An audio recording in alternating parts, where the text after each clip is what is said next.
Hello viewers, আমি মুস্তান আহমেদ বলছি host website থেকে। আশা করি সবাই ভালো আছেন। ওয়ার্ডপ্রেসের এই নতুন ভিডিও সিরিজে আপনাদের সবাইকে স্বাগতম। আজকে আমরা দেখব কিভাবে আমরা আমাদের ওয়ার্ডপ্রেসে মিডিয়া লাইব্রেরি ইউজ করতে পারি। তো আমরা প্রথমে আমাদের ওয়ার্ডপ্রেস সাইটেতে চলে যাব। ওয়ার্ডপ্রেস সাইটেতে যে লগইন করব। ভিউয়ার্স, এরই মাঝে আপনাদের জানিয়ে রাখি আপনাদের জন্য রয়েছে একটি দারুণ অফার। আমাদের ভিডিওটি যারা দেখছেন ও সাবস্ক্রাইব করেছেন তাদের জন্য হোস্ট ওয়েবসাইট দিচ্ছে হোস্টিং এর উপর 10% থেকে 70% পর্যন্ত ছাড়। আপনাকে যেটা করতে হবে শুধু ইউটিউব এই কুপনটি ব্যবহার করে আমাদের ওয়েবসাইট থেকে হোস্টিং কিনলেই আপনারা পেয়ে যাবেন 10% থেকে 70% পর্যন্ত ছাড়। বিস্তারিত জানতে আমাদের ওয়েবসাইট ভিজিট করুন www.hostthewebsite.com। ভিডিও ডিসক্রিপশনে ডিটেলস লেখা থাকবে, আপনারা ওখান থেকে জিনিসটি চেক করে নিতে পারেন। লগ ইন করা হয়ে গেলে আমরা এখন আমাদের যে মিডিয়া সেকশন আছে মিডিয়া সেকশনে চলে আসবো। তো বেসিক্যালি মিডিয়া সেকশনটা হচ্ছে আপনার ওয়ার্ডপ্রেস পোস্ট বা হচ্ছে আপনি যে পেজগুলো করেন সাধারণত যে ছবিগুলো অ্যাড করা হয় বা হচ্ছে কোনো মিউজিক যদি অ্যাড করা হয় বা কোনো ভিডিও অ্যাড করা হয় এই সব কিছুই এই মিডিয়া লাইব্রেরির অন্তর্গত। তো আমরা এখান থেকে লাইব্রেরি অ্যাক্সেস করতে পারবো যদি লাইব্রেরিতে ক্লিক করি, আর যদি অ্যাড নিউতে ক্লিক করি তাহলে নতুন কোনো কিছু লাইব্রেরিতে অ্যাড করতে গেলে সেটা আমরা চাইলে আমরা অ্যাড করতে পারবো। আমি অ্যাড নিউতে ক্লিক করি।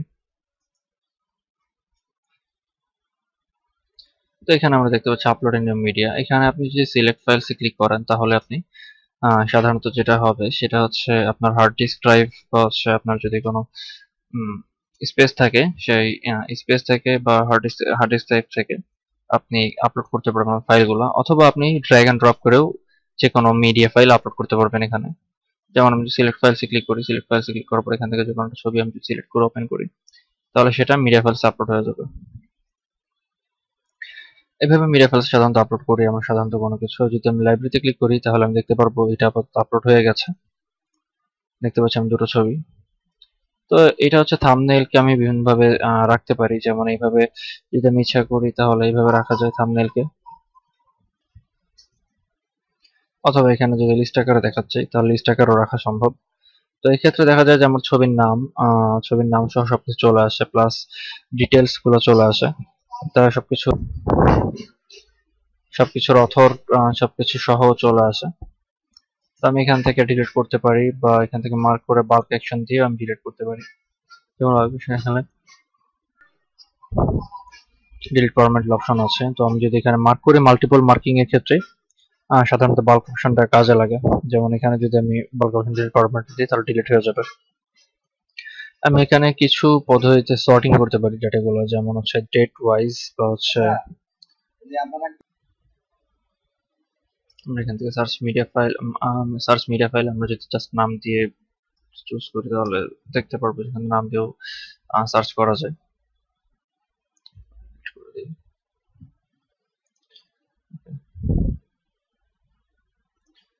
যদি সার্চ দিয়ে দিই 686 ফার্স্ট নেম, তো আমার এই ছবির নামের প্রথমে ছিল 686। তো এইভাবে করে আমরা সার্চও করতে পারবো। আমরা যদি এখানে কোনো মিডিয়া ফাইল সিলেক্ট করি তাহলে এরকম একটা বড় অপশন আসে। তো এই ক্ষেত্রে আমি ডান পাশে এখানে দেখতে পারবো যে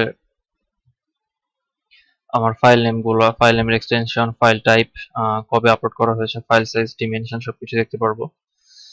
আমার এখানে অল্টারনেটিভ টেক্সট যদি মনে করেন যে আমার কোনো ইমেজ লোড না হয় তাহলে এই মিডিয়ার ক্ষেত্রে আমার ওয়েবসাইটে বা পোস্টে কি লেখা দেখাবে সেটাও আমরা এখানে লিখে দিতে পারবো। প্লাস হচ্ছে ক্যাপশন, ডেসক্রিপশন সবকিছু এখানে দিতে পারবো।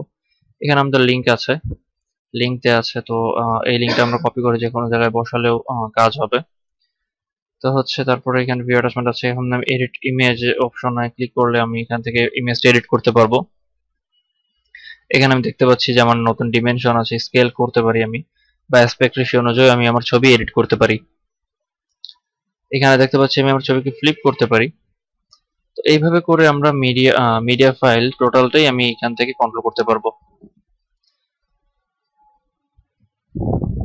এখানে ক্রপের অপশন আছে।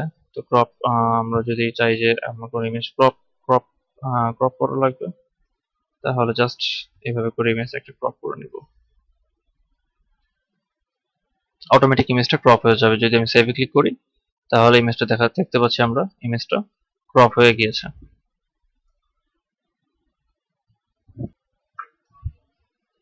তো ভিউয়ার্স, এইভাবে আমরা হচ্ছে আমাদের মিডিয়া লাইব্রেরিকে ব্যবহার করতে পারি। আর এখান থেকে সব মিডিয়া লাইব্রেরি বেসিক্যালি সবকিছুর জন্যই, আপনার যত রকম মিডিয়া ফাইল আছে সবকিছুর জন্য আপনি ওয়ার্ডপ্রেসে ব্যবহার করতে পারবেন। তো ভিউয়ার্স, আশা করি আপনাদের ভিডিও ভালো লেগেছে। সবাইকে ধন্যবাদ। এরকম আরো ভিডিও দেখতে সাবস্ক্রাইব করুন আমাদের চ্যানেলে। যে কোনো সময় যে কোনো প্রবলেমের জন্য আমাদেরকে নক করুন www.hostthewebsite.com এই সাইটে। ধন্যবাদ সবাইকে।